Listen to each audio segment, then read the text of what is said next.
ಯೋಗ ಮತ್ತು ಆಧ್ಯಾತ್ಮಿಕ ಸಾಧನೆ. ನೀವು ತಿಳಿದುಕೊಳ್ಳುವ ವಿಷಯಗಳು: ಯೋಗ, ಪತಂಜಲ ಯೋಗದ 4 ಮುಖ್ಯ ತತ್ವಗಳು, ಚಿತ್ತ,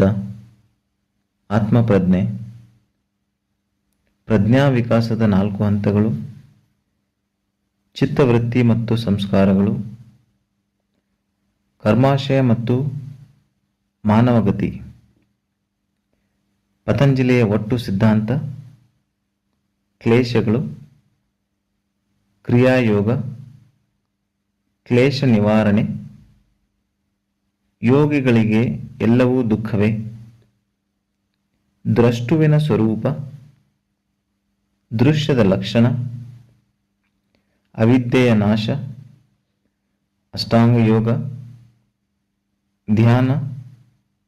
ಸಮಾಧಿ, 3 ಬಗೆಯ ಪರಿಣಾಮಗಳು,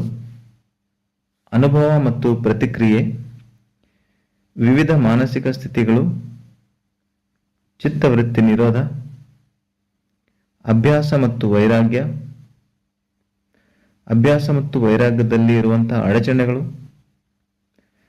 ಚಿತ್ತ ಪ್ರಸಾದ, ಸಂಪ್ರಜ್ಞಾತ ಯೋಗ, ಸಮಾಪತ್ತಿ, ಅಸಂಪ್ರಜ್ಞಾತ ಯೋಗ.